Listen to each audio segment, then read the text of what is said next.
Good morning everyone. कैसे हैं आप सब? उम्मीद करती हूँ आप सभी बहुत ही अच्छे होंगे। और जो मेरी प्रीवियस जो वीडियोस हैं चैप्टर 1 सॉलिड स्टेट से रिलेटेड वो सब आप लोग देख चुके होंगे और अपनी लर्निंग को कंटिन्यू रख रहे होंगे। So again welcome back to our channel the Magnet Academy. जैसे कि हमने प्रीवियस वीडियो के अंदर हमने पढ़ा था पैकिंग एफिशिएंसी के बारे में पढ़ा था। पैकिंग एफिशिएंसी हम जो है एचसीपी में, एफसीसी में, सिंपल क्यूबिक यूनिट सेल्स के अंदर किस तरीके से डिटरमाइन करते हैं, यूनिट सेल की डेंसिटी को किस तरीके से डिटरमाइन करते हैं, इन सब के बारे में हमने स्टडी किया था। तो अब हमारे यहाँ बहुत छोटे छोटे से टॉपिक्स रह गए, थेटिकल पार्ट है ना। तो आज जो है हम सॉलिड की मैग्नेटिक प्रॉपर्टी के बारे में पढ़ेंगे। अब हमारा टॉपिक क्या रहेगा इसमें? मैग्नेटिक प्रॉपर्टीज हैं, इलेक्ट्रिकल प्रॉपर्टीज हैं और डिफेक्ट्स जो हैं, ये टॉपिक्स रह गए। उसके बाद में जो है हम अपने जो भी इन बुक्स के अंदर जो भी आपके न्यूमेरिकल पोर्शन दिए गए हैं, बैक साइड एक्सरसाइजेस जो हैं, उनको भी हम अपनी वीडियो के अपकमिंग जो वीडियोस हैं उनके अंदर जरूर से डिस्कस करेंगे। तो प्लीज आप लोग हमारे चैनल के साथ बने रहिए, कंटिन्यू हमारी वीडियोस को वॉच करते रहिए और मेरे जो आने वाली वीडियोस का नोटिफिकेशन आपको मिलता रहे, इसके लिए आप लोग बेल आइकन को जरूर से प्रेस कर लें और इन वीडियोस को शेयर करें आप लोग, है ना। तो आज जो है हम अपना नया टॉपिक स्टार्ट करते हैं सॉलिड स्टेट का, दैट इज चुंबकीय गुणधर्म, मैग्नेटिक प्रॉपर्टी ऑफ सॉलिड्स। ठोसों के चुंबकीय गुणधर्म, उसके गुणों के बारे में हम देखते हैं आज। देखिए भाई, कोई भी ठोस होता है जब उसकी जो मैग्नेटिक प्रॉपर्टी की बात आती है, तो ये जो मैग्नेटिक प्रॉपर्टीज होती हैं, जो चुंबकीय गुण होते हैं, उसमें उपस्थित जो इलेक्ट्रॉन्स होते हैं उनकी वजह से अराइज होते हैं। किसकी वजह से अराइज होते हैं? उनमें प्रेजेंट इलेक्ट्रॉन्स की वजह से अराइज होते हैं। और जब इलेक्ट्रॉन्स जब प्रेजेंट हो तो magnetic moment will also arise. Magnetic moment, चुंबकीय आघूर्ण भी क्या होता है उनके अंदर उत्पन्न होता है। तो ये जो मोमेंट जो अराइज हो रहा है उनके अंदर इलेक्ट्रॉन्स का मूवमेंट होता है, जो कि ये जो मूवमेंट जो होते हैं ये दो टाइप्स के होते हैं। एक तो होता है हमारा orbital movement, and second one is spin movement, है ना। इन दोनों मूवमेंट को मिला करके, इन दोनों मूवमेंट की वजह से ही, गतियों की वजह से ही जो है मैग्नेटिक मोमेंट, चुंबकीय आघूर्ण जो अराइज होता है। तो मैं इसमें क्या बोलूं कि magnetic property in a solid, it is arises due to electrons. It is arises due to electrons, okay, and its magnetic properties also will arise, and its magnetic and its magnetic property will arises due to two types of motion, है ना। दो प्रकार की गतियों की वजह से होती है।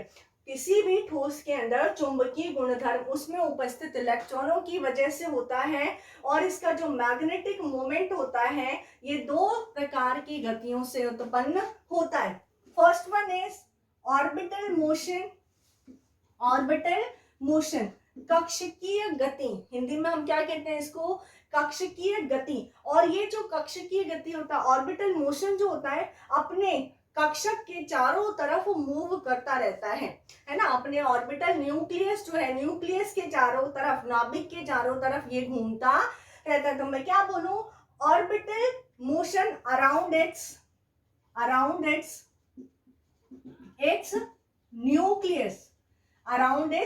न्यूक्लियस, नाभिक के चारों तरफ जो कक्षकीय गति होती है, एक तो ये वाली गति। Second one is spin motion, घूर्णन गति around its axis.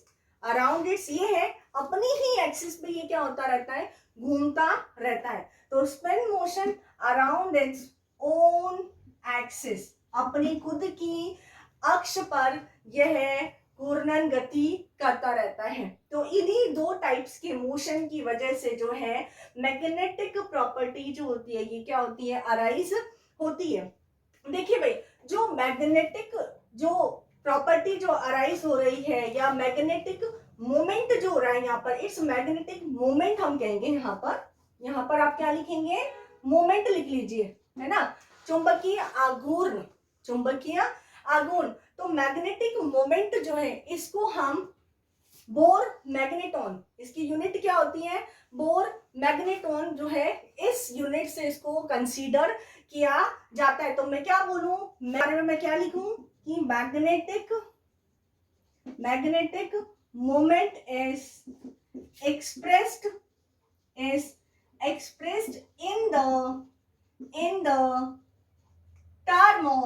in the term of bore magneton, है ना, बोर मैग्नेटॉन। इसको जो है बीएम से भी लिखा जाता है, या फिर और हम क्या कहते हैं इसको, और हम इसको क्या कहते हैं, म्यू बी भी कहते हैं। तो मैंने क्या बोला, चुंबकीय आघूर्ण को बोर मैग्नेटॉन के द्वारा प्रदर्शित किया जाता है। चुंबकीय आघूर्ण को बोर मैग्नेटॉन के द्वारा प्रदर्शित किया जाता है, जिसे बीएम या म्यू बी के थ्रू रिप्रेजेंट किया जाता है या प्रदर्शित किया जाता है। तो देखिए, ये जो हमारा जो बोर मैग्नेटॉन है, इसकी जो वैल्यू होती है वो फिक्स होती है, that is 9.27 into 10 to the power minus 24 ampere into meter square, that is 9.27 into 10 to the power minus 24 ampere into meter square. So its value is 9.27 into 10 to the power minus 24 ampere into meter square. What is A here? Ampere. Ampere. क्या है यहाँ पर, ये ampere होती है। सो हो आप लोगों ने इतना लिख लिया होगा भाई। मैंने क्या बता दिया कि जो भी मैग्नेटिक जो प्रॉपर्टीज होती हैं इलेक्ट्रॉन्स की वजह से होती हैं, जिससे उसके अंदर जो है मैग्नेटिक मोमेंट भी क्रिएट होता है। और ये जो मैग्नेटिक मोमेंट होता है वो सब्सटेंस के अंदर जो है दो टाइप्स के मोमेंट के थ्रू होता है, that is orbital motion and spin motion. Orbital motion कक्षकीय गति, स्पिन मोशन मतलब घूर्णन गति हिंदी में हम कहते हैं। ऑर्बिटल मोशन तो न्यूक्लियस के चारों तरफ मूव करता रहता है, नाभिक के चारों तरफ गति करता रहता है, जबकि स्पिन मोशन जो है ये खुद की एक्सिस पर ही, खुद की अक्ष पर ही घूर्णन करता रहता है, जो कि अपनी एक्सिस पर ही घूर्णन करता रहता है, जिसकी यूनिट होती है बोर मैग्नेटॉन। क्या होती है यूनिट, बोर मैग्नेटॉन, जिसे बीएम या म्यू बी से रिप्रेजेंट किया जाता है। और इसकी जो वैल्यू होती है that is 9.27 into 10 to the power minus 24 ampere into metre square. क्या होती है भाई, ये बिल्कुल टिप्स पे होनी चाहिए आप लोगों की, ठीक है, ampere into metre square. 9.27 into 10 to the power minus 24 ampere into metre square, ampere into metre square. अब देखिए, इस मैग्नेटिक प्रॉपर्टीज के अकॉर्डिंग जो है हमने यहाँ पर सॉलिड्स को 5 कैटेगरी के अंदर डिवाइड किया गया है। तो मैं उसके बारे में आपको यहाँ बताती हूँ, इसको मैं रिजर्व कर रही हूँ। तो अब होप कि आप लोगों ने उतार लिया होगा, नहीं उतारा है तो टेक स्क्रीनशॉट फास्ट। सो मैं क्या बोलूँ, types of solid on the basis of their magnetic property.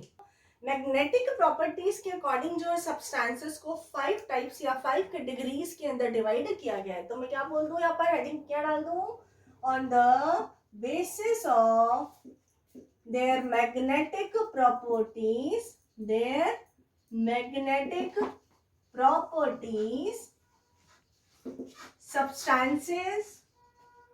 substances are classified into 5 categories, है ना, कि चुंबकीय गुणधर्मों के आधार पर पदार्थ को 5 प्रकार में बांटा गया है। कौन कौन से भाई, सबसे पहले तो हमें ये पता होना चाहिए कौन कौन से, paramagnetic substance, second diamagnetic substance, Hindi में इसे कहा जाता है अनुचुंबकीय पदार्थ, अनुचुंबकीय पदार्थ। डायामैग्नेटिक सब्सटेंस, सब्सटेंस प्रति चुंबकीय पदार्थ। ओके, थर्ड हो जाता है हमारा फेरोमैग्नेटिक, फेरोमैग्नेटिक सब्सटेंस, लोह चुंबकीय पदार्थ, लोह चुंबकीय पदार्थ। ओके, नेक्स्ट आता है इसी का जस्ट ऑपोजिट कर दीजिए भाई, antiferromagnetic substance, antiferromagnetic substance प्रतिलोह चुंबकीय पदार्थ। हिंदी में हम कहते हैं प्रतिलोह चुंबकीय पदार्थ हम कहते हैं इसको। और जो हमारा जो फिफ्थ है ये आ जाता है ferrimagnetic substance, that is ferrimagnetic substance, that is ferrimagnetic substance. Hindi में भी ये कहा जाता है फेरी चुंबकीय पदार्थ, फेरी चुंबकीय पदार्थ। तो हमारे जो सब्सटेंसेस की क्लासिफिकेशन है according to their magnetic property, चुंबकीय गुणधर्मों के आधार पर ये कितने प्रकार के हैं? 5 प्रकार के हैं। Paramagnetic substance, diamagnetic substance, ferromagnetic substance, antiferromagnetic substance and fifth one is ferrimagnetic substance, ferrimagnetic substance. तो वन बाय वन हम इनकी जो है स्टडी कर लेते हैं। सो होप आप लोगों ने ये चीजें लिख ली होंगी, otherwise you can take screenshot. Okay, take screenshot first.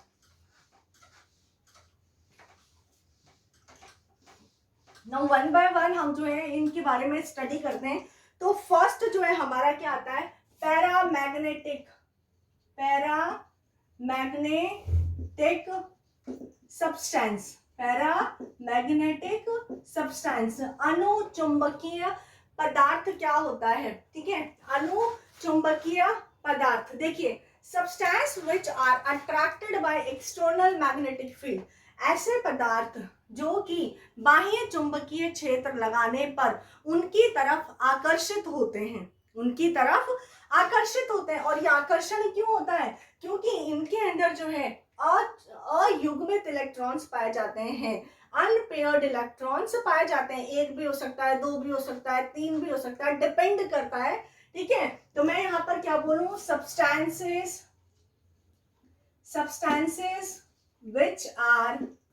which are attracted by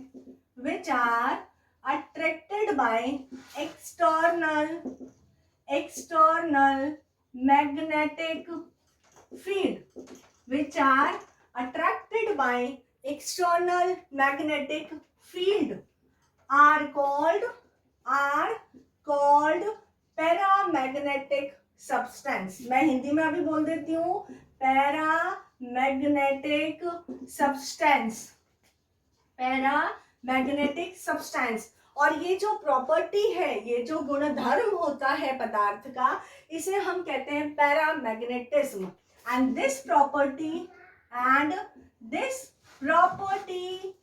are known as, भाई ये जो साइन है ये नोन एज का है। ठीक है, and this property are known as paramagnetism, paramagnetism. Okay, तो मैं हिंदी में बोलूं, वे पदार्थ जो कि बाह्य चुंबकीय क्षेत्र के द्वारा आकर्षित होते हैं, ऐसे पदार्थों को अनुचुंबकीय पदार्थ कहते हैं। तथा पदार्थों का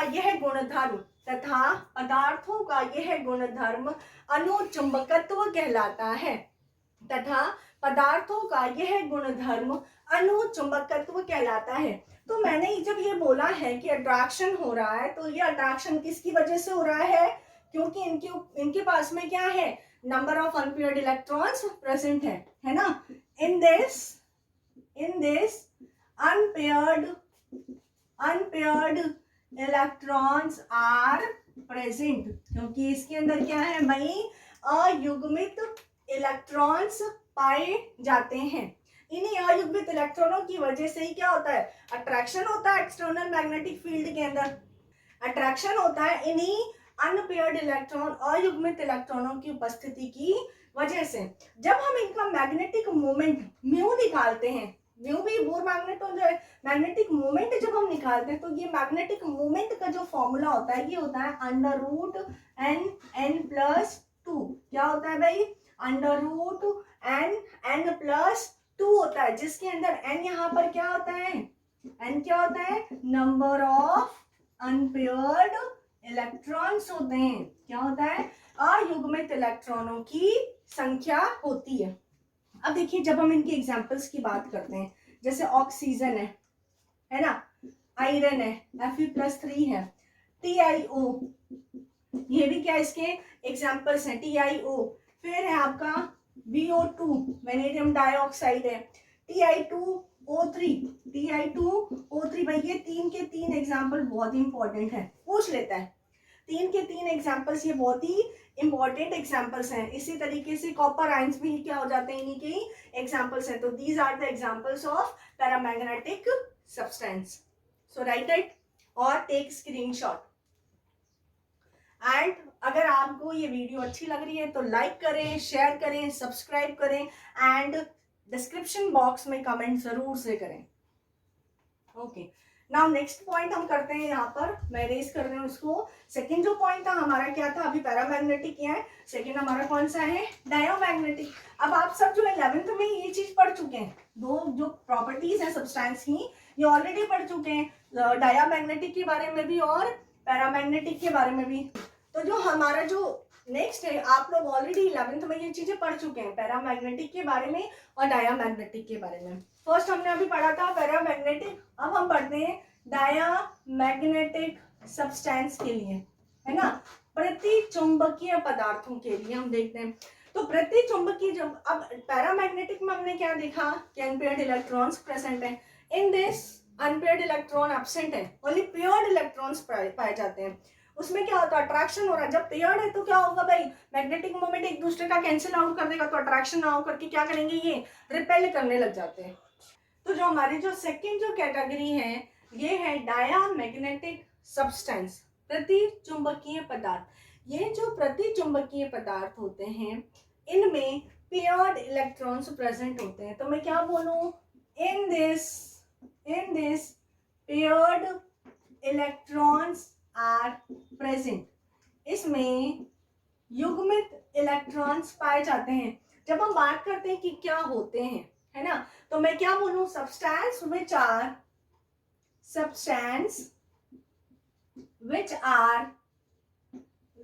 उसमें क्या था, अट्रैक्ट हो रहे थे, इसमें repel, which are repel by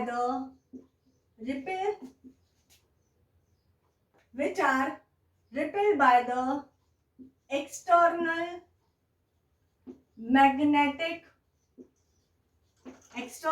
magnetic field, है ना, वो पदार्थ जो कि बाह्य चुंबकीय क्षेत्र की उपस्थिति में क्या होता है, प्रतिकर्षित होते हैं। ये क्या कहलाते हैं, फील्ड आर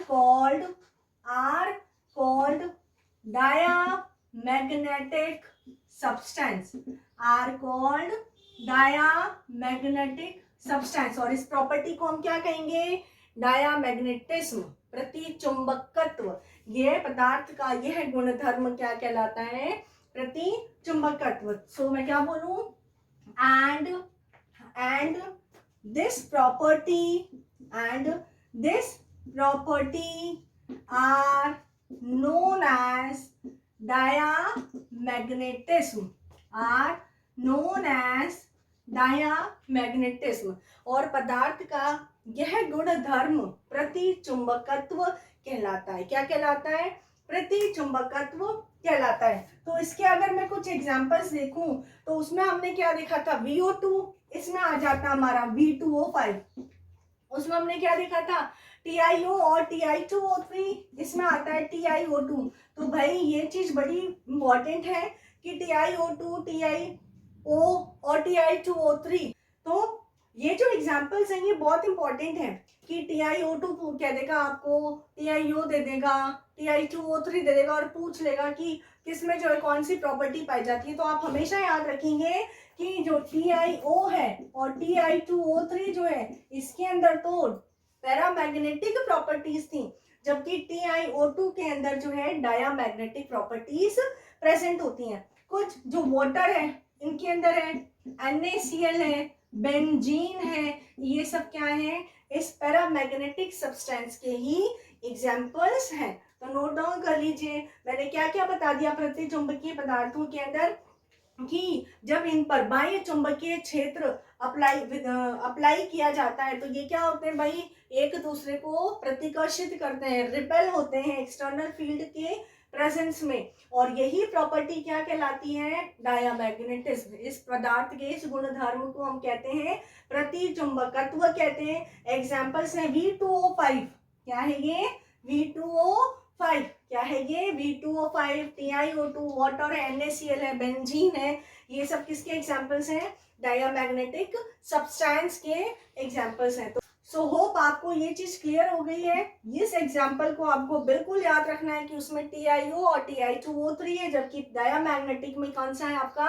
TiO2 है। क्या चीज है, TiO2। ओके, तो हमारी जो नेक्स्ट प्रॉपर्टी है, नेक्स्ट जो सब्सटेंस है कैटेगरी का, वो कौन सा हम ले रहे हैं यहाँ पर, फेरोमैग्नेटिक सब्सटेंस। क्या लेंगे, फेरोमैग्नेटिक सब्सटेंस, लो चुंबकीय पदार्थ। थर्ड है हमारा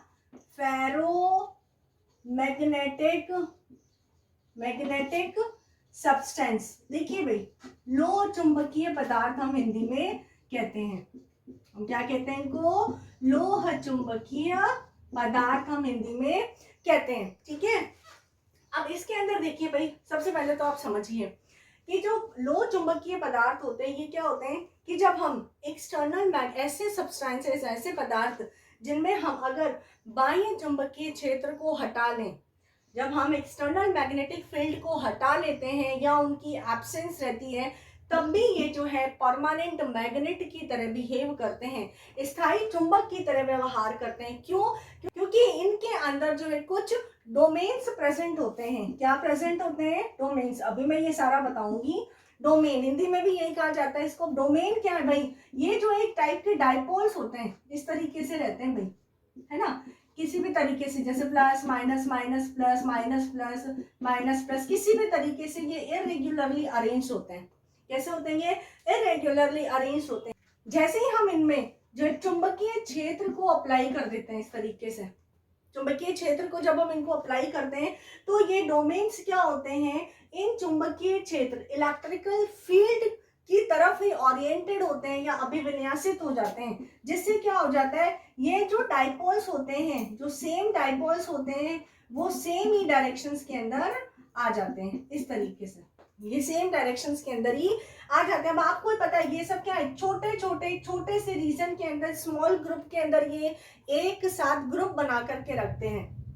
तो ये क्या हो जाते हैं भाई, एक छोटे से रीजन में खुद को एक ग्रुप के अंदर कवर कर लेते हैं। इसे ही हम क्या कहते हैं, डोमेन कहते हैं। तो अब इसके बारे में हम लिखते हैं भाई, समझ में तो आ गया आप लोगों को। अब हम इसके बारे में लिखते हैं कि क्या होते हैं, substances which show, substance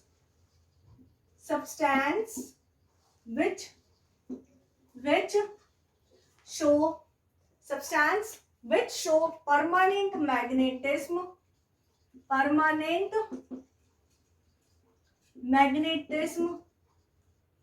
even in the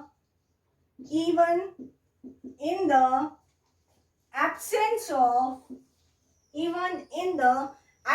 of magnetic field, even in the absence of magnetic field। मैं क्या बोलूं, ऐसे पदार्थ जो कि चुंबकीय क्षेत्र की अनुपस्थिति में भी स्थायी चुंबकत्व को प्रदर्शित करते हैं, जो कि स्थायी चुंबकत्व को प्रदर्शित करते हैं, फेरोमैग्नेटिक सब्सटेंस कहलाते हैं। क्या कहलाते हैं ये, फेरोमैग्नेटिक सब्सटेंस कहलाते हैं। तो मैं आगे और क्या लिख दूं, are called ferromagnetic substance substance, and this property are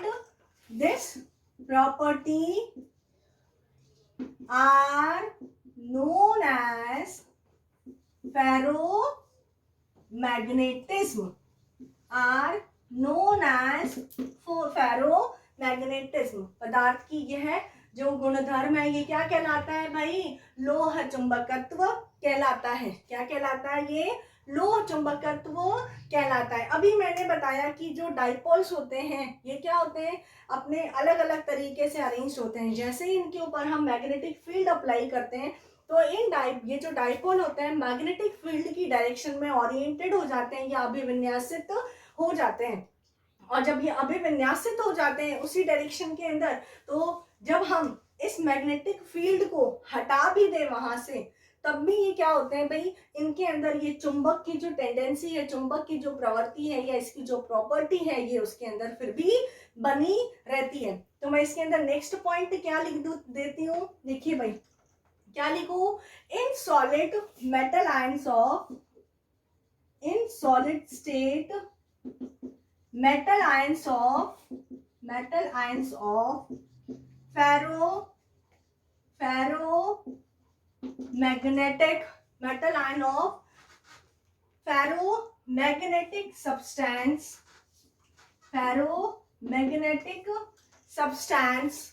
grouped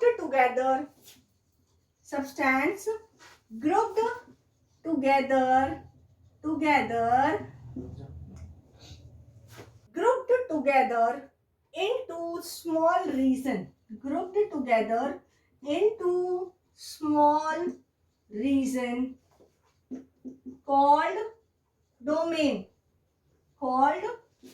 तो मैं क्या बोलूं कि सॉलिड स्टेट, ठोस अवस्था में फेरो चुंबकीय पदार्थ के धातु आयन जो है एक छोटे से क्षेत्र में एक समूह बना लेते हैं. छोटे से क्षेत्र में समूह बना लेते हैं. इन्हें हम क्या कहते हैं? डोमेन कहते हैं. हम क्या कहते हैं इनको? डोमेन कहते हैं. क्या कहते हैं हम इनको? डोमेन कहते हैं. इस तरीके से देखिए भाई, जैसे किसी भी तरीके से इरेगुलरली ये रहते हैं भाई आपके, ठीक है? किसी भी तरीके से इरेगुलरली ये रहते हैं. ये बनाया आपने. अब देखिए मैं ऊपर वाला इरेज कर रही हूँ, ठीक है, ताकि मैं नेक्स्ट पॉइंट को लिख सकूं इधर.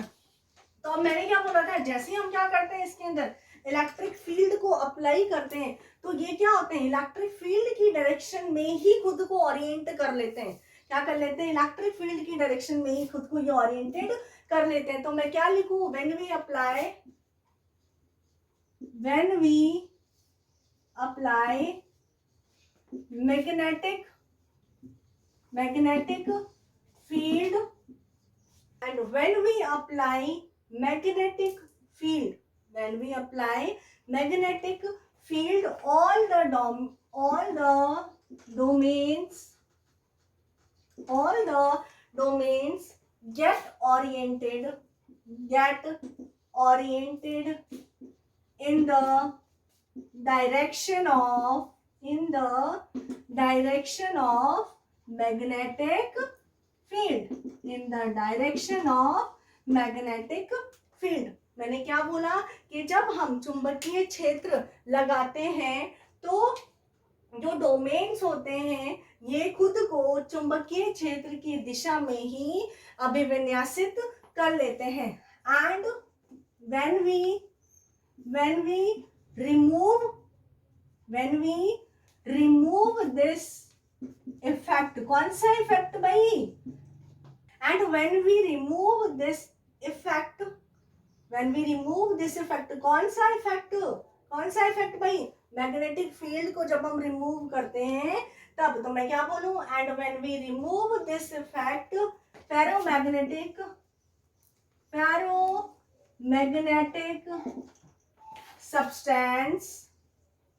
substance behaves like a permanent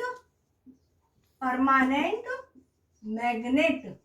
है ना। मैं क्या बोलती हूँ इसको कि जब हम चुंबकीय क्षेत्र लगाते हैं तो सभी जो डोमेन होते हैं ये चुंबकीय क्षेत्र की दिशा में ही अभिविन्यासित हो जाते हैं। और जब हम इस चुंबकीय क्षेत्र को, बाह्य चुंबकीय क्षेत्र के प्रभाव को हटा देते हैं तो जो फेरो चुंबकीय पदार्थ होते हैं इन पर इनका कोई फर्क नहीं पड़ता, कोई प्रभाव नहीं पड़ता और ये एक स्थायी चुंबक की तरह व्यवहार करने लग जाते हैं। तो मैं जब इसके एग्जाम्पल के बारे में बात करूं, भाई उस डायरेक्शन में कैसे हो गया, डायरेक्शन की बात हो गई तो ये क्या हो गए, सारे के सारे इसी तरीके से ही ओरिएंटेड हो गए, सारे के सारे जो है सेम डायरेक्शन में ही ओरिएंट हो गए। जिस भी डायरेक्शन में, मान लीजिए मैग्नेटिक फील्ड अगर इस डायरेक्शन में तो इस डायरेक्शन के अंदर हो जाएंगे सारे के सारे, है ना। अब इनके अगर मैं एग्जाम्पल्स बोलूं तो एग्जाम्पल्स क्या हो जाते हैं इनके, आयरन है, कोबाल्ट है, निकल है, क्रोमियम ऑक्साइड है ना, CrO2, ये सब क्या है इनके एग्जाम्पल्स हैं, ये सब क्या है इनके एग्जाम्पल्स हैं। तो हमने अभी तक में 3 जो है कैटेगरीज पढ़ी हैं सब्सटेंस की, जिन्हें जो है मैग्नेटिक प्रॉपर्टीज के अकॉर्डिंग या उनके बेसिस पर, उनके आधार पर कैटेगराइज्ड किया गया है या वर्गीकृत किया गया है ना। तो कितने टाइप में वर्गीकृत किया गया है, 5। तो जो 5 जो कैटेगरीज जो क्लासिफाइड की गई हैं वो कौन कौन सी हैं, पैरा, डाया, फेरो, एंटी फेरो और फेरी मैग्नेटिक प्रॉपर्टीज हैं ये, जिनमें से हम 3 की डिटेल स्टडी कर चुके हैं। कौन कौन सी, डाया मैग्नेटिक के बारे में, पैरा मैग्नेटिक के बारे में और फेरोमैग्नेटिक सब्सटेंसेस के बारे में। तो होप यहाँ तक आपको ये चीज क्लियर हो गई होगी, है ना। तो आप लोग जो है, अगर आपको आज का वीडियो समझ में आया है, अच्छा लगा है, कंसेप्ट क्लियर हो रहे हैं, तो आप मेरी वीडियो को लाइक करें, शेयर करें, सब्सक्राइब करें और ज़्यादा से ज़्यादा अपने दोस्तों में इनको शेयर करें ताकि बाकी के भी स्टूडेंट इस वीडियो का लाभ उठा सकें, है ना। तो बहुत ही सिंपल लैंग्वेज में मैं इसको ट्राई कर रही हूँ आपको करवाने का। हिंदी इंग्लिश दोनों मीडियम के स्टूडेंट्स के लिए ये बहुत ही यूजफुल है, दोनों terms I am using here. So keep watching these videos and stay tuned with us and regularly जितना भी मैं आपको करवा रही हूँ उसको रेगुलरली जो है आप लर्निंग भी करते रहिए। सो मिलते हैं हम अपने नेक्स्ट वीडियो में, जिसके अंदर जो है हम इनकी 2 और जो प्रॉपर्टीज हैं, कैटेगरीज हैं, जिनके अंदर हम फेरोमैग्नेटिक सब्सटेंस के बारे में पढ़ेंगे, फेरी मैग्नेटिक सब्सटेंस के बारे में पढ़ेंगे और कुछ जो है इन टेक्स्ट जो क्वेश्चंस हैं, न्यूमेरिकल्स जो हैं, जो कि पैकिंग एफिशिएंसी से और उसकी डेंसिटी से रिलेट करके हैं, है ना। तो उनके हम 2-4 न्यूमेरिकल्स भी सॉल्व करेंगे। तो मिलते हैं हम अपने नेक्स्ट वीडियो में, तब तक आप लोग वीडियोस को वॉच करते रहें, देखिए, समझिए, लर्न करिए, घर पर रहिए और सुरक्षित रहिए। Thank you.